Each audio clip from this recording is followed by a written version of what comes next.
Bonjour la beauté. En l'an 2142, quelque part dans l'espace, un drone intercepte les débris d'un vaisseau nommé Nostromo, qui dérive depuis quelques décennies. Un groupe restreint de scientifiques, biologistes, généticiens, ingénieurs et autres experts de la corporation Weyland-Yutani découvrent le corps d'un xénomorphe. Bien que la créature semble morte, les xénomorphes, même après leur décès, peuvent générer une sorte de carapace protectrice autour d'eux. Pendant ce temps, dans la colonie stellaire Jackson, une jeune femme nommée Rain se réveille au son d'une alarme l'appelant à travailler dans la mine. Pendant le petit déjeuner, son frère adoptif Andy la rejoint, essayant de lui remonter le moral et espérant que les choses s'améliorent. Il souhaite gagner de l'argent pour payer un billet vers la planète Iga, mais Rain lui demande d'attendre pendant qu'elle se rende au bureau de la colonie. Elle a déjà atteint le quota nécessaire et espère pouvoir partir, surtout après le décès de ses parents. Cependant, le fonctionnaire du bureau, en contradiction avec la loi, refuse sa démission et l'informe que le quota a été augmenté. À ce moment-là, Rain aperçoit une bande de délinquants en train d'agresser son frère. Elle court pour le défendre et découvre qu'Andy est en réalité un humain synthétique. Rain le redémarre et il retrouve sa conscience. Peu après, son ex-petit ami Tyler l'appelle, lui demandant de venir discuter d'une opportunité lucrative. Bien qu'elle soit méfiante, Rain se rend en périphérie de la ville où un vaisseau est stationné. Là, Tyler, son cousin Bjorn et la petite amie de Bjorn, Navarro, travaillent sur le vaisseau. Rain et Andy montent à bord et sont chaleureusement accueillis par Kay, la sœur de Tyler. Ils expliquent qu'ils ont découvert un vaisseau abandonné en orbite autour de la planète. Ce vaisseau, le Romulus, est essentiel pour leur évasion. Les chambres cryogéniques du vaisseau sont indispensables car le voyage vers Iga dure 9 longues années, un temps que personne ne pourrait supporter sans sommeil cryogénique. Malheureusement, aucun d'eux ne possède ces chambres. Tyler et le groupe élaborent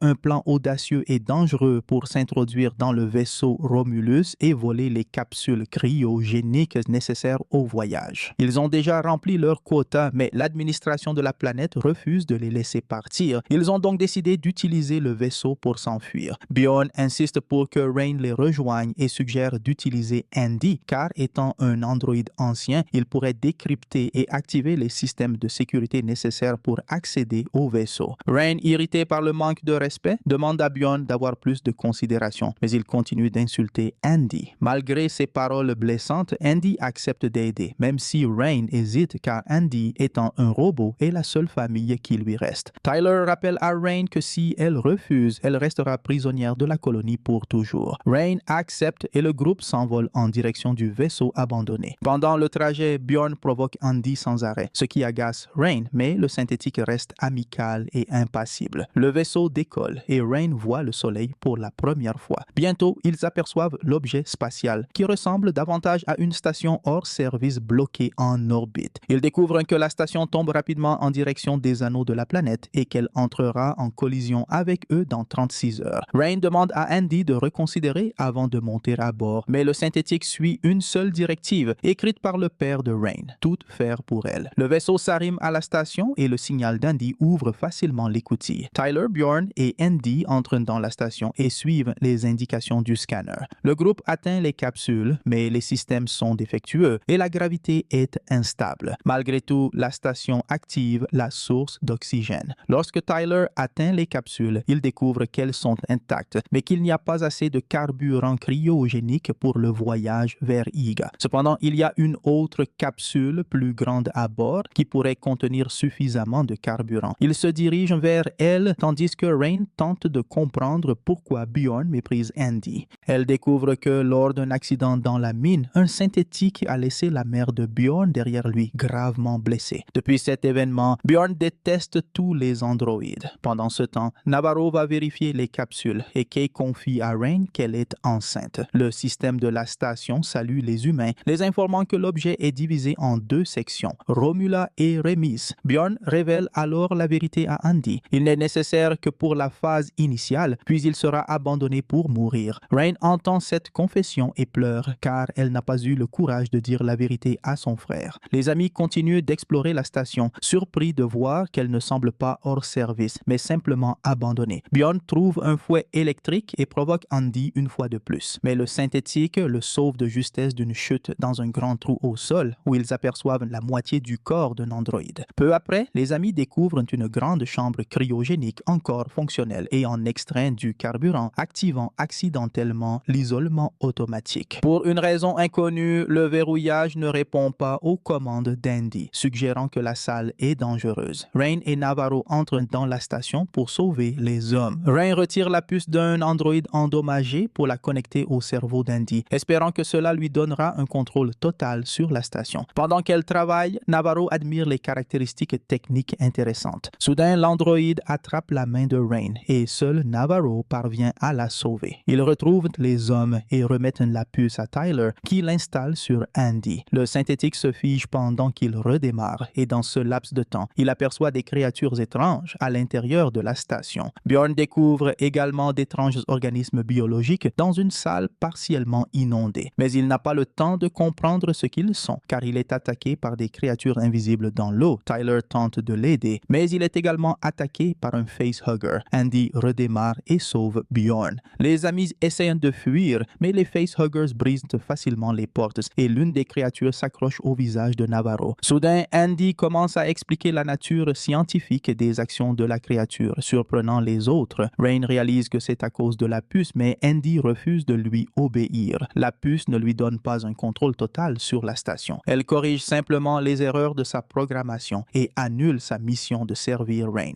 Pour sauver Navarro, Andy active l'androïde endommagé Rook, un scientifique de la station. Rook informe que tous les employés de la station ont été tués par ces créatures et que Navarro ne peut pas être sauvé, car le parasite a implanté une graine en elle qui va rapidement fusionner avec son ADN pour permettre aux xénomorphes de se développer. Rook montre un spécimen préservé dans le laboratoire et explique que des humains ont découvert cette espèce il y a 20 ans. Une seule femme a survécu, parvenant à jeter le monstre dans une écoutille. Lorsque l'entreprise a appris cela, elle a commencé à rechercher la créature. Ils l'ont retrouvée pensant que l'espace avait tué le xénomorphe, mais l'organisme était simplement en hibernation. Andy suggère de congeler la queue du parasite avec le carburant cryogénique. Cela fonctionne et Navarro reprend conscience. Rook avertit Andy que le facehugger a probablement déjà accompli sa mission. Malgré cet avertissement, Bjorn ramène Navarro au vaisseau, laissant Andy, Tyler et Rain derrière. Il désamarre le vaisseau et Kay se réveille, confuse face à la situation. Soudain, Navarro commence à se sentir mal et Kay tente de l'aider, mais un xénomorphe jaillit de la poitrine de Navarro, la tuant. Le vaisseau s'écrase dans le hangar de Romula, perturbant l'orbite de la station et la mettant en route de collision avec les anneaux de la planète Jackson.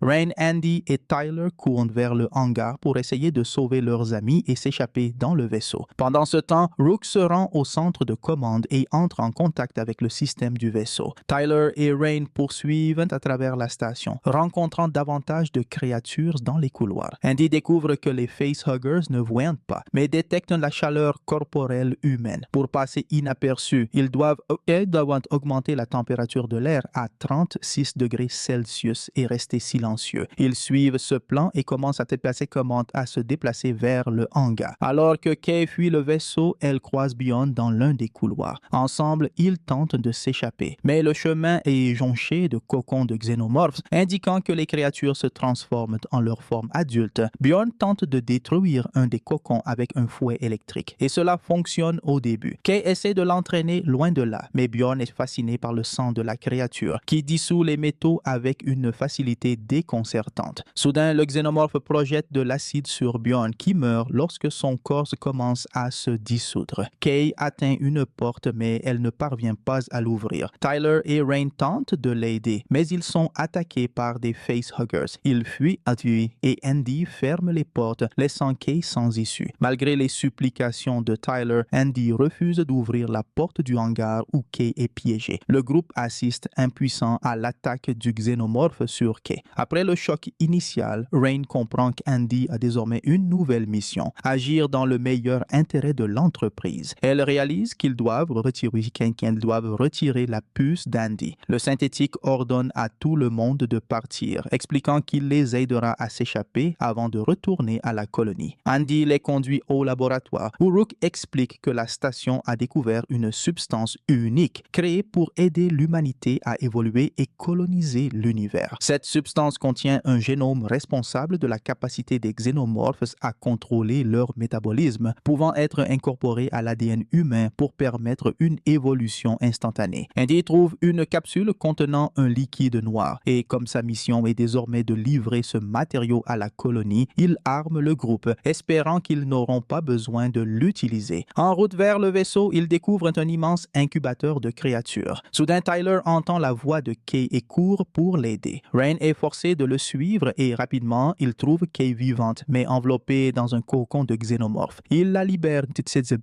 Andy propose d'injecter le liquide noir à Kay, mais Rain s'y oppose, suggérant de la placer dans une chambre cryogénique pour que les médecins sur Terre puissent la sauver. À ce moment-là, un xénomorphe attaque et entraîne Tyler au loin. Andy se fige, laissant Rain seul. Rain traîne Kay jusqu'à l'ascenseur et enferme les portes. Avant de partir, elle réalise qu'elle ne peut pas abandonner Andy. Elle envoie Kay au vaisseau, lui expliquant comment manipuler la capsule contenant l'échantillon, puis retourne chercher Andy. Rain retire la puce supplémentaire du cerveau d'Andy, restaurant son comportement original. Mais à ce moment-là, les créatures commencent à s'activer. Elle demande à Rook d'ouvrir les portes, mais il refuse, craignant un risque pour la station. Les codes d'accès d'Andy sont également bloqués. Pendant ce temps, Kay arrive au vaisseau où elle entend Rook demander le contrôle pour ramener la cargaison à la colonie. Elle s'injecte le liquide noir, croyant que cela guérira ses blessures et protégera son bébé. Rain désactive temporairement la gravité de la station pour faire tomber les xénomorphes qui l'attaquent. Elle et Andy parviennent à atteindre l'ascenseur, évitant les éclaboussures de sang acide qui volent dans les airs. Quand la gravité est rétablie, Rain perd son arme et tombe dans la cage de l'ascenseur, où elle est interceptée par un xénomorphe. En même temps, le sang acide commence à corroder le métal de la station et Andy ne peut pas retenir l'ascenseur, qui tombe, écrasant le xénomorphe et laissant Rain suspendue au mur de la cage. Une nouvelle créature apparaît, mais Andy la tue avec une arme qu'il vient de récupérer. Ils entendent une alerte annonçant une collision imminente et se précipitent vers le hangar. Le vaisseau est contrôlé par le vaisseau mère juste avant que la station n'entre en collision avec les anneaux de la planète, la détruisant ainsi que Rook. Rain arrête le vaisseau et informe Andy que les plans ont changé. Il se dirige vers Iaga. Soudain, des signaux d'alarme proviennent de la capsule de Kay. Rain accourt et découvre que Kay est en train de donner naissance à un œuf. Le sérum injecté a accéléré la croissance du fœtus, le transformant en un mélange d'humain et de xénomorphe. Dans un accouchement agonisant, Kay supplie Rain de se débarrasser de la créature. Sans hésiter, Rain décide de l'emmener loin. Mais l'être commence à projeter de l'acide, rendant Andy incapable de continuer.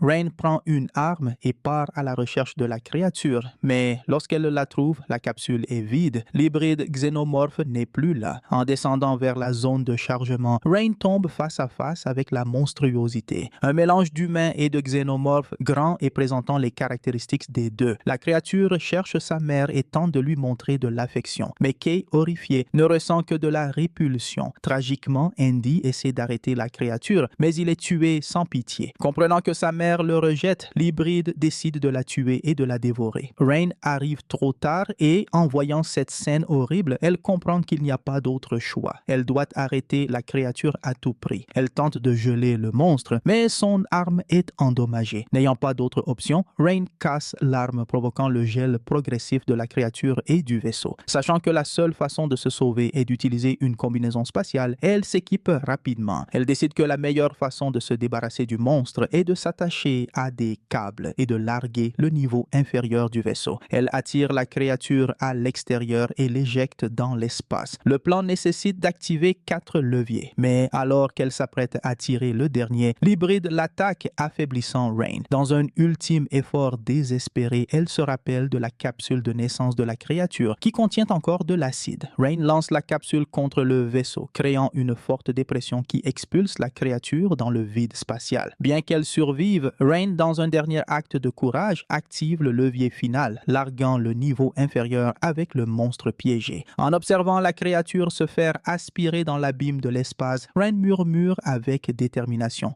J'espère que tu pourras en enfer. Ensuite, Rain répare le vaisseau, ses mains se déplaçant avec précision alors qu'elle reste concentrée sur un seul objectif, atteindre Iaga. Les yeux fixés sur l'horizon étoilé, elle promet à Andy qu'elle trouvera un moyen de le réparer et de restaurer son essence. En attendant ce jour, Rain décide d'extraire sa mémoire, préservant tout ce qu'il a été et le place en cryostase, où il restera plongé dans un sommeil profond, attendant le moment de sa renaissance. Ainsi s'achève Ici Alien Romulus, un film de science-fiction et d'horreur de 2024, et je vous dis à très bientôt dans la prochaine vidéo.